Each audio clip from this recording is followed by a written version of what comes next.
right.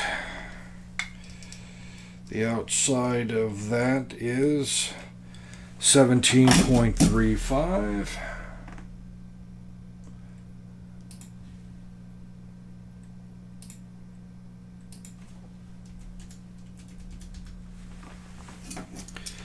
All right, our shaft is 9.5 millimeters.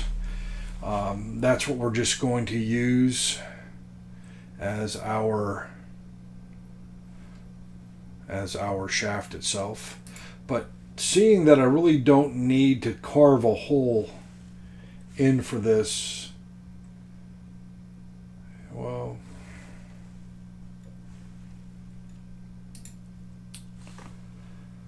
let's just turn this to construction geometry. Oh, excuse me. How tall is this guy?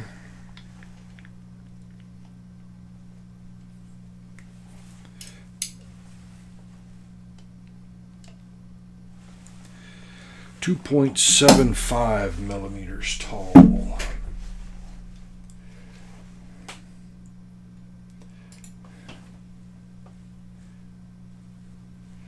2.75. Not really sure why this flipped this around on me. That should not have done that, but we seem to be experiencing all kinds of neat things with this tool. All right, we also have a small cutout across here, and we're just going to draw it vertical. It doesn't really matter for us, but we're going to, for the sake of looking accurate, we'll do it. And our measurement for width is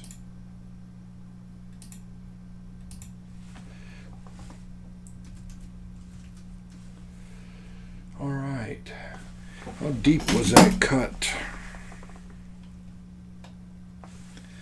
And it goes down 1.7. All right, seeing that the cutout of this goes past this surface, and I'm not going into this surface back here, I am not concerned that I have not addressed the dimension for this particular length. If it mattered for whatever reason, you might want to do that, but for me it doesn't, for what it is that I'm doing. So I will just leave it 1.7. And okay, now we will grab this surface, do a sketch, and now we will put our tuning shaft in. And what was that again? What was that, 9.5 millimeters? Yeah, 9.5.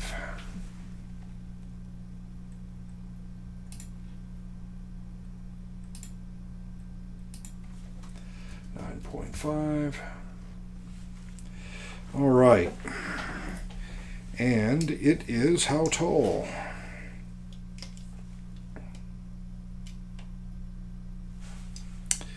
All right, we have 29.46, but we're going to do 29.5.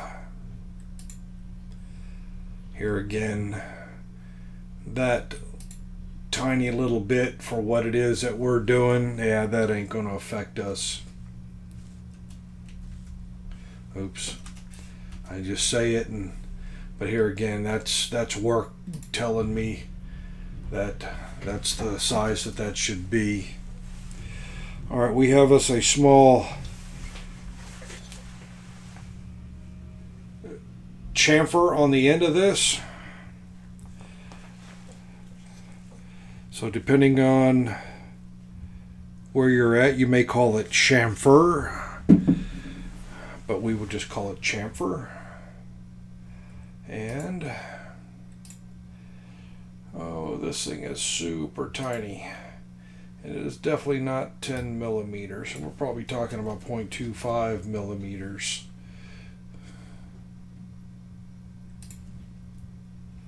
Oh no, it's actually more like, I don't think it's 1. Oh yeah, okay. All right, so we have got the front side of our Variac. Now, something that I haven't done, which is good practice, a lot of years of SolidWorks of losing models. Don't get too far into a model before you save. Save as often as you can, every time you can. If you're doing a feature of something, by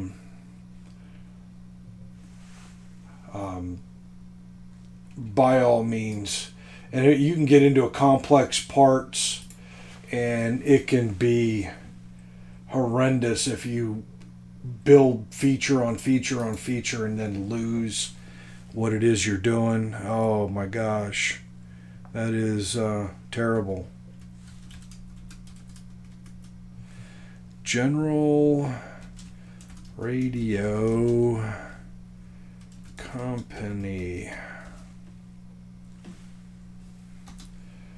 All right, so let's go into here and we'll call this W5.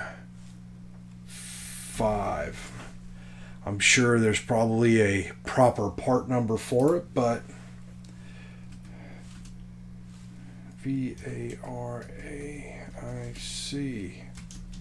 120/140 volt AC, 6 amps, 50/60 hertz, and I think that will suffice for what it is that we are going to need with this. So we've got that saved, and let's look back at the document and see where we're at. If they have any of, oh, not that one. We'll talk about that one here shortly. Maybe in their document here they have some type of mounting information. Not looking good.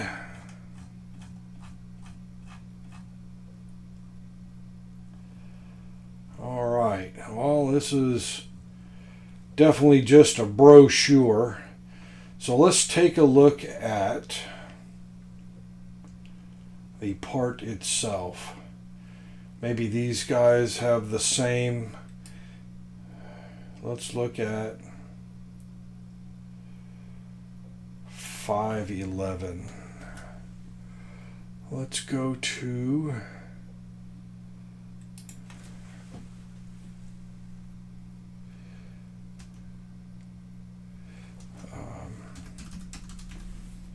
Allied.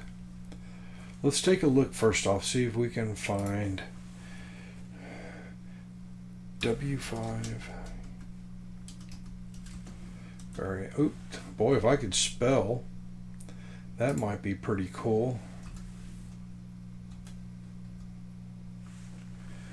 Did I spell it right? Variac. Oh, there we go. IAC. Boy, the dyslexia is hard today, man. Let's do a Control-C. And let's hit a stop on that, seeing that we sent it on a wild goose chase earlier with incorrect spelling. And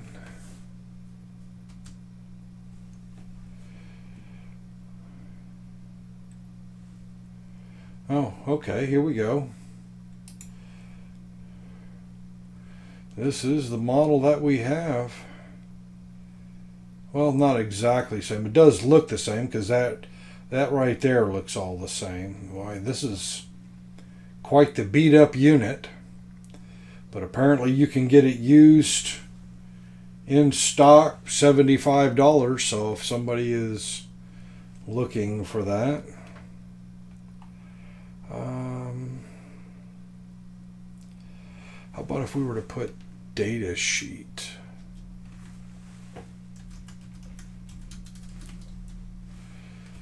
There we go. Boy, this has been around for a while. Do these have anything other than not being able to read it? There we go.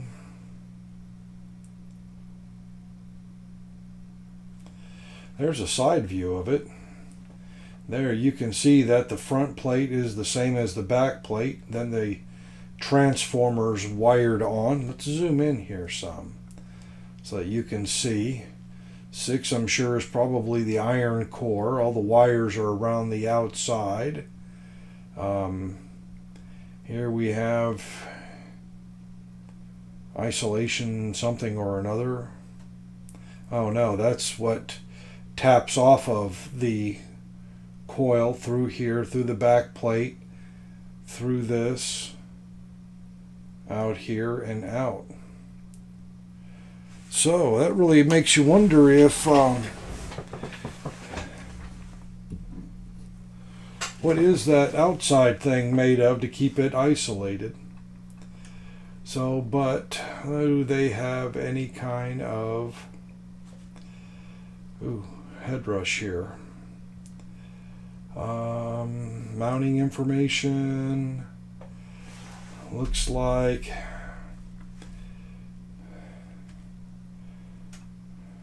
there we go. Hey, excellent.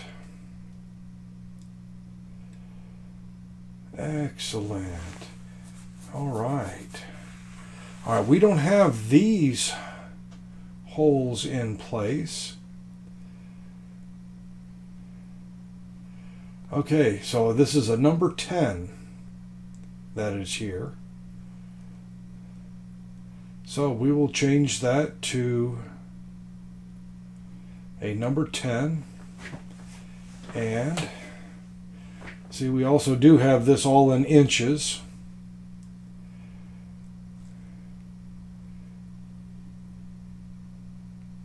Well, it even could be, well, let's read this.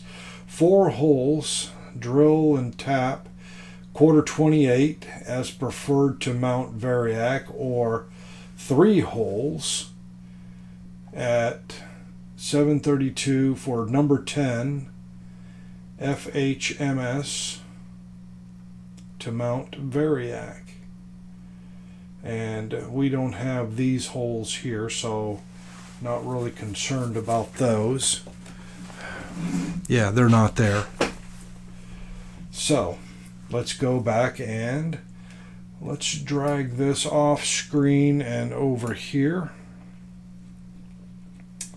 Let's go back and fix this.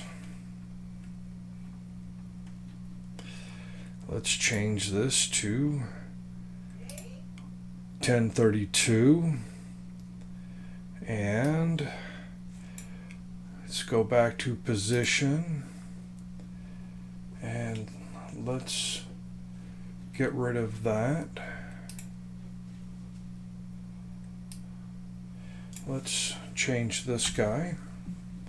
Now let's just dimension this one line, because this will give us our radius, and we'll say 1.75 inches. There we go. And we will call that excellent for right now. Okay. Now, backside. We will take a look at the backside.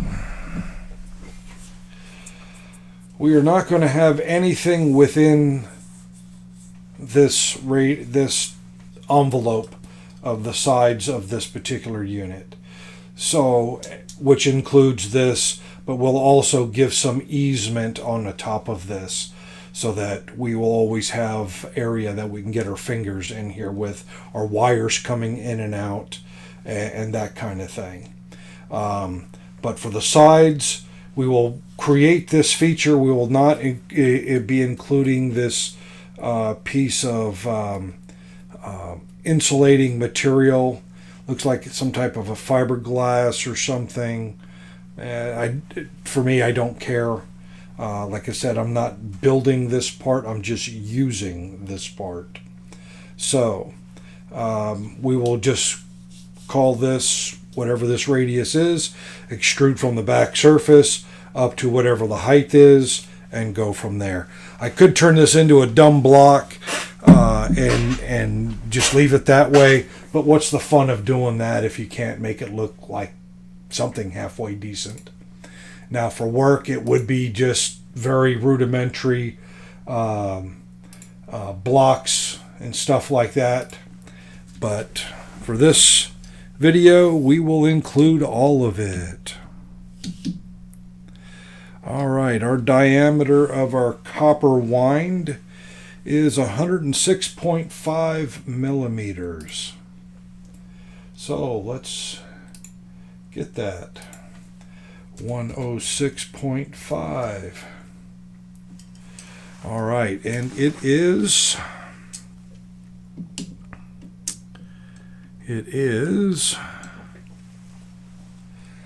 66.35 millimeters tall. So 66.35, and we are good. So there we have our rough bit of copper winding. Now we do have this surface here which rides off of that copper itself. So we'll grab that measurement and create it to put out there.